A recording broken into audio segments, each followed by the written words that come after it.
Hey, it's that Stephen. This is kind of like a small discussion on battle simulators and like the pros and cons, and basically whether you can actually read anything into it. And I know there's more sponsored creators who do a lot of content based on that. And I just basically in that frame of mind where I just look on some of the bad decisions and what led me there, and I'm trying to advise you guys so you do not fall into the same pits, the same mistakes as me. Okay, right. So if you're watching anybody who's giving you advice, not on their experience and not on kind of the lateral thinking of, yes, something that boosts area of effect. So yeah, and a single damage commander, and this links to what I'm going to say later, may well do amazing single damage to one target, such as Huo Qubing. 2700 is like, wow, okay. You put that into a simulator and you put him up against more or less anybody, he's going to perform quite well. But in that simulator, if it's 1v1 and he doesn't win all 10, then that's really bad.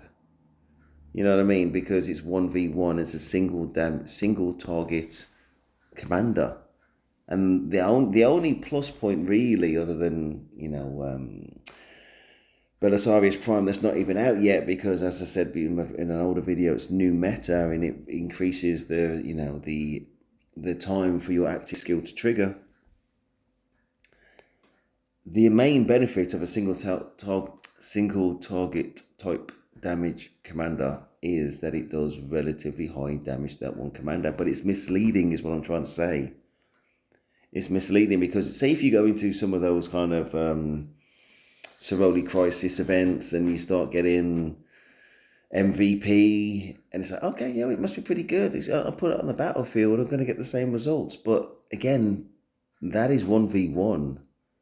There's that one enemy against you, and in fact, if anything, I don't know if it counts, but potentially you got that surround damage on that one enemy as well. But in every other scenario, KVK, like I'm in right now, and I guess what everybody's going to be in, it's never going to be 1v1. You know what I mean? Never. So in this game, you're either farming, in which you play these side events, most of which are going to be 1v1, or you're in KVK, which is when you really want to battle test your army, you want to have some success, you want to have the kills, you got to reach those targets, right? And you can join all the rallies that you want, but you're going to get, well, I do anyway, I'll get the fun from the melee, I get the fun from being on field.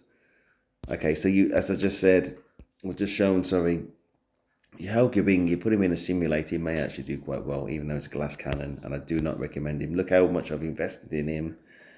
That is all a waste, and I'm not going to invest any more. And I'm trying to do this video to save you making the same mistakes as me. Don't follow or listen to people who lead you down a certain path which is justified by some combat simulator if it's based on one-on-one. And even if they run that simulator 10 times, 20 times, but it's one-on-one, it doesn't reflect when you actually want to go into battle, which is going to be you against the many or the many against you, aka never, hardly ever one-on-one, hardly ever, unless it's some kind of arranged match, which doesn't count. Which brings us back to the point. Okay, so this does 2,700 damage. Wow. You get the MVP if it's Soroli Crisis or something like that. Sometimes. And you might compare it to a Guan Yu and say, well, 2,700 is more than 2,000. Maybe Huan Yu's a bad example because the silence may still take effect. Not against Huo Qubing, but with most others. But anyway, you put it in a simulator, maybe it comes out on top of Guan Yu. Of course it might do because it's one-on-one. And especially for Huo Qubing because his passive skill kind of lowers the rage bar threshold from 1,000 to something lower. You know what I mean? For the first 15 seconds. I told you now. So you might get some distorted results basically from a simulator. But with some kind of lateral thinking. Okay, damage to one commander for Huan Yu is only ever 2,000. but he also does damage to a second commander and a third commander.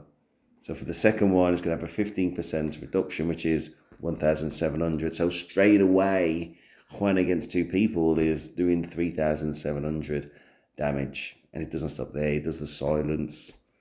And he'll also do damage to a third commander, and the third commander will be damaged 1,400. So you have to add all those together.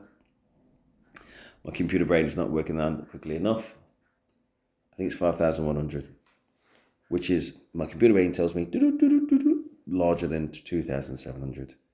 Which again means that when you are in battle, you will have more kills and more damage.